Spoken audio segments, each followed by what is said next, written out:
Winston Churchill smoked 250,000 cigars in his lifetime. But there were 5 cigar types he refused to touch, and one he smoked every single day until the day he died. The Royal Air Force even built him a custom oxygen mask with a hole in it so he could smoke at 15,000 feet. A man that obsessed does not reject a cigar without a reason. Gift cigars were the first to go. During the Second World War, tens of thousands of cigars arrived at Downing Street from admirers, diplomats, and heads of state around the world. Churchill burned most of them without ever opening the box. The majority were sent straight to the incinerator, either because the quality did not meet Churchill's standards or because his security team feared they had been poisoned by enemy agents. MI5 took the threat seriously. Victor Rothschild, the man running counter-sabotage for British intelligence, had every Box X raid on arrival. Sample cigars were ground into saline and injected into laboratory mice. If the mice survived, the Home Office's senior poison analyst personally smoked one from the box to confirm it was safe. Scotland Yard advised Churchill never to touch unsolicited cigars at all. He did not need gifts, he needed control. And no unsolicited box from a stranger was ever going to give him that. But there was a chapter Churchill never talked about, when shame chose his cigars for him. Number 2.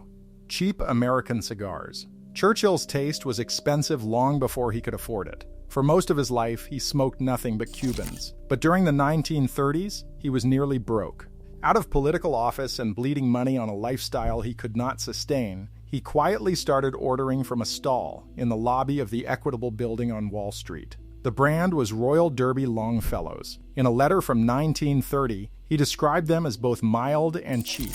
By 1935, he was ordering 900 at a time. Then in 1940, everything changed. Churchill became Prime Minister, and fine Cuban cigars started flooding in from London dealers and well-wishers around the world. He dropped the American cigars immediately and never ordered them again. His old supplier, a New York tobacconist named John Rushbrook, told the New Yorker in 1943 that he was worried the Cuban cigars would ruin Churchill's digestion, or worse. Churchill did not settle for cheap cigars because he liked them. He settled because he had to.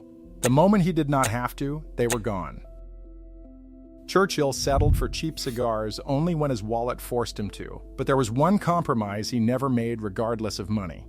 Number 3. Small and thin cigars. Most cigar smokers today will grab a Corona for a lunch break or a Panatella on a short walk. Churchill would not have understood the concept. A Corona or a Panatella lasts 15, maybe 20 minutes. Churchill's days did not work in 15-minute increments. He ran 3-hour cabinet meetings, dictated letters past midnight, painted for entire afternoons, and chewed on a cigar through all of it. A thin cigar would be ash before the first argument at the table even started. He needed something he could hold for hours, let go out, relight, set down, pick back up, and chew on between sentences. A small format simply could not survive the way Churchill used a cigar. He was so consistent in rejecting anything short or slim that the industry eventually named the largest standard size after him. No other smoker in history has had a cigar measurement named after them. Churchill did not pick a size. He set the standard. Size was about how long a cigar could last. But Churchill cared just as much about who made it, which is why machine-made cigars never entered his world. He stored 3,000 to 4,000 cigars at his country home in Kent, organized on shelves he labeled large and small, wrapped and naked. He could tell you where every box came from, who supplied it, and which farm grew the tobacco inside. A machine made cigar strips all of that away. The filler is not whole leaf, but chopped scraps and stems pressed into sheets with adhesive. No roller shapes the draw. No single farm accounts for the blend. Thousands of identical units roll off a mechanical press every hour, and not one of them can be traced back to a single pair of hands. Churchill bought from the same London tobacconist for over 60 years. He had a Cuban supplier who shipped directly from the island. When the Dunhill shop was destroyed during the Blitz, the owner called him at 4 a.m. to confirm his personal collection survived. That is the level of relationship Churchill demanded from every cigar he smoked. A machine-made cigar does not have a maker.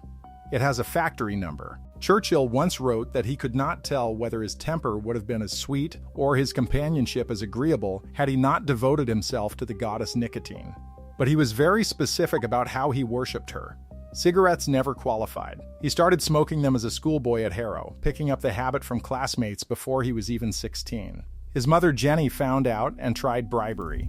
In a letter from 1890, she offered him a gun and a pony if he would stop smoking and focus on his studies. Churchill agreed, but negotiated the deal down from several years to 6 months. He never needed the incentive. He grew to dislike cigarettes on his own and refused to smoke them for the rest of his adult life. Then at 21, he sailed to Cuba as a young cavalry officer, tasted his first real cigar in Havana, and the question was settled permanently. Cigars were the only way. He disliked cigarettes very much, and he made no secret of it. Years later, when his valet turned down an offered cigar and said he only smoked cigarettes, Churchill chuckled and told him, "Too many of those will kill you." One of his valets noted that in just 2 days, Churchill smoked the equivalent of the man's weekly salary.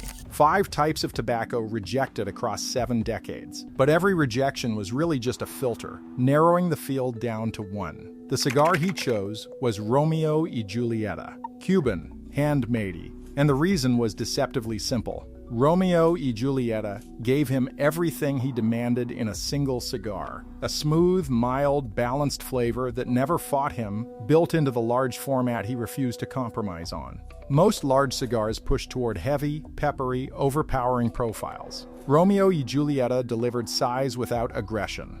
Most cigars would punish a man for smoking 8 to 10 a day. Romeo y Julieta never did. And when you smoke 8 to 10 a day, mildness is not a weakness. It is the only thing that makes the habit sustainable.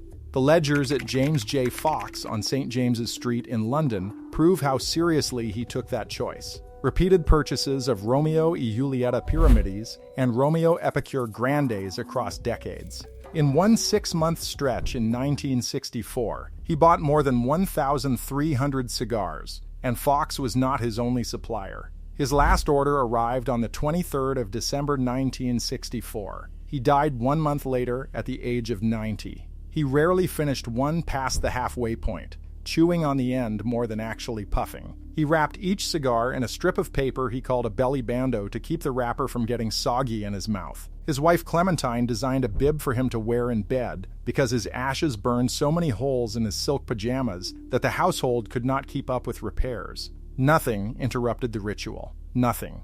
Before a 1945 lunch with King Ibn Saud of Saudi Arabia, Churchill was told that no smoking or alcohol was permitted in the royal presence. He informed the interpreter that his own rule of life prescribed as an absolutely sacred right smoking cigars, and also the drinking of alcohol before, after, and if need be during all meals and in the intervals between them. The king accepted. Field Marshal Montgomery once told Churchill that he neither drank nor smoked and was 100% fit. Churchill replied that he drank and smoked and was 200% fit. 250,000 cigars across 9 decades. His standard was simple. Know where it came from, know who made it, and if you cannot answer both, do not smoke it.